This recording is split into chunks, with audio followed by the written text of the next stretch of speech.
நம்ம ஆர்த்தி சொல்ல சொல்ல கேட்காம லேட்டாக வாக்கிங் போகிற மணியை பாரு 7 ஆயிடுச்சு. இந்த சீக்கிரம் போமா.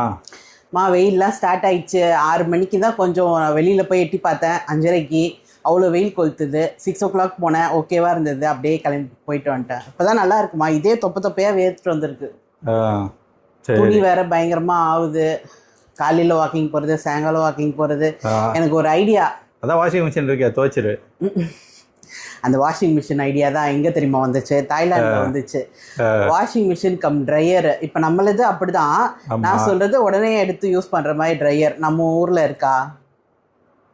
நம்ம ஊர்லேயும் இருக்குமா அது மாதிரி? தனித்தனியாக தெரியல, இருக்கும் தான் நினைக்கிறேன். அது என்னன்னு பாருங்களேன். ஏமா ஏன் இது ஈஸியா இல்லையா உனக்கு? இது ட்ரை பண்ணிருதேம்மா. கொஞ்சம் ஒரு 1 hour நீ வெயில்ல போட்டா காஞ்சிரும். இல்லைன்னா ஒரு வெயில்ல போய் காய வைக்கிறதாமா கஷ்டமா இருக்கு. வர வர வெயில் வந்துருச்சுன்னா நம்ம வந்து 10 o'clock மாதிரி தான் துணி போடுறோம். ஆமா. அப்போ 10 மணினா 1 hour அது எடுத்துக்குது. வெயில்ல போய் காய வச்சுட்டு திருப்பி வெயில்ல போய் எடுத்துட்டு வரணும். இல்லைன்னா 4 o'clock 5 o'clockலாம் துணி அப்பளம் மாதிரி ஆயிடுது. ஓ, அதனால துவைச்சிட்டு அப்படியே எடுத்து மடிச்சு வச்சிடலாம். அது ஒன்றும் ஈஸி இல்லை. ஆமாம், அப்போ அதுக்கு கடுப்பாகி தான் நம்ம வீட்டுக்குள்ளேயே நம்ம 2 பேர் தான் இருக்கோம். ஸோ 5 துணி 7 துணி தான் வரும். இப்போ சம்மருக்கு இன்னும் கொஞ்சம் அதிகமாக ஆகும். எனக்கு அதான் இந்த ஐடியா வந்து தாய்லாந்துல தான் வந்தது. எவ்வளோ யூஸ்ஃபுல்லா இருந்தது. சான்ஸே இல்லை. நம்ம ஊர்ல அந்த மாதிரி இருந்தா கூட பண்ணிடலாம். இருந்தா ஈஸி தான். ஆனா நான் யார் வீட்லயும் பார்த்தது இல்லை. வச்சிருக்கிறாங்கன்னா அது கண்டிப்பா இருக்குமா? நான் பாக்குறேன், அமேசான்ல போட்டா தெரிஞ்சிடும் என்ன வச்சிருக்கிறானுங்கன்ட்டு. ஆனா கண்டிப்பா இருக்கும், இல்லாமலாம் இல்லை, இருக்கும். நான் என்னன்னு தேடி பார்த்துட்டு சொல்றேன். சரி அஜோ. ஆமா, வாஷிங் மிஷின் பத்தி கேட்டனே, பாத்தீங்களா? பார்த்துட்டேம்மா, அதான் பார்த்துட்டே இருக்கேன். இங்க பாரு, நம்ம ஊர்லயும் இருக்குது. அப்படியா? ஆமா ஆமா, வச்சிருக்கானுங்க. என்ன கொஞ்சம் காஸ்ட்லி, நிறைய நல்ல பிராண்ட்லயே வச்சிருக்காங்க. அந்த ஹையர் எல்ஜியில் இருக்கு, இங்க பாரு, ஹையர்ல இருக்கு, எல்ஜியில் இருக்கு, ஐஎஃபியில் வச்சுருக்காங்க. ஆனால் ரேட்டு பார்த்தோன்னா நார்மல் வாஷிங் மிஷினோட கொஞ்சம் அதிகம். 39,000 வருது. ஹையர்லலாம் பார்த்தோன்னா 55,000 வருது.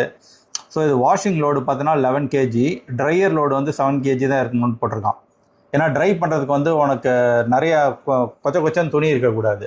புரியுதா? உனக்கு கொஞ்சம் ஃப்ரீயாக இருக்கணும். எல்லா சைடுல இருந்து ஸ்டீம் வரும். ஸ்டீம் வரும், அதான் மெயின். ஸோ ட்ரெஸ்ஸுக்கெல்லாம் ஸ்டீம் போய் அது காயறதுக்காக. ஸோ இது மாதிரி 11 kg வாங்கிட்டா நீங்கள் 7 kg வரைக்கும் துணி போடலாம். 7 kg ட்ரையும் அது ஈஸியாக பண்ணிடும். நம்மளுக்கு வந்து வேலையே இல்லை, நம்மளுக்கு சரியா தான் இருக்கும். கரெக்டா இருக்கும். 7 kg. ஸோ இப்போ நம்ம மிஷின் நல்லா தான் இருக்கு, அது வர வரைக்கும் வரட்டும். நம்ம இது ஏதாவது ப்ராப்ளம் ஆச்சு அப்படின்னா நம்ம அப்கிரேட் பண்ணும்போது இது மாதிரி மிஷின் வாங்கிடலாம். 39,000ன்றது எனக்கு தெரிஞ்சு இப்போ ஆல்மோஸ்ட் நம்ம வாஷிங் மிஷின் ஏதாவது பார்த்தாலே ஒரு 25,000 to 30,000 வந்துடும் நார்மல் வாஷிங் மிஷினே. இது மேல ஒரு 9,000 தானே வருது. இஎம்ஐ ஆப்ஷன் கூட வச்சிருக்கான். இஎம்ஐ ஆப்ஷனும் இருக்கு. அதாம்மா, ஒரு 4,000 5,000 கொடுத்தாலே இஎம்ஐல கொடுத்துருவான். இப்படி வாங்குறது வந்து ஈஸி தான். நம்ம இதுக்குன்னு தனியா காய போடணும்னு துணியை எடுத்து அசையில போட்டு அதுக்கு ஒரு டைம் ஒதுக்கி போய் எடுத்துட்டு வந்துட்டுலாம் இருக்க தேவையில்லை. போட்டோமா அதே காஞ்சிரும், எடுத்து மடிச்சு வைக்கிறது தான் ஈஸியான இதுதான். மக்கள் அபார்ட்மெண்ட்ல இருக்கவங்களும் ரொம்ப யூஸ்ஃபுல்லாக இருக்கும். ஸோ நீங்கள் யாராவது வாஷிங் மிஷின் மாற்ற போகிறீங்க இல்லை புதுசாக வாங்க போகிறீங்கன்னா இது வாஷர் அண்ட் ட்ரையர் இருக்கிற மாதிரி வாஷிங் மிஷின் போயிடுங்க. ரொம்ப யூஸ்ஃபுல்லாக இருக்கும். நீங்கள் அதை ஒன்ஸ் நீங்கள் எக்ஸ்பீரியன்ஸ் பண்ணிட்டீங்கன்னா இது மாதிரி வாஷிங் மிஷின் தான் நீங்கள் ப்ரிஃபரே பண்ணுவீங்க. ஃப்யூச்சரில் நிறைய பேருக்கு சஜஸ்டும் பண்ணுவீங்க. என்னம்மா, நீ என்ன நினைக்கிற? இந்த மிஷின் எப்போ ரிப்பேர் ஆகும்னு நான் நினைக்கிறேன்.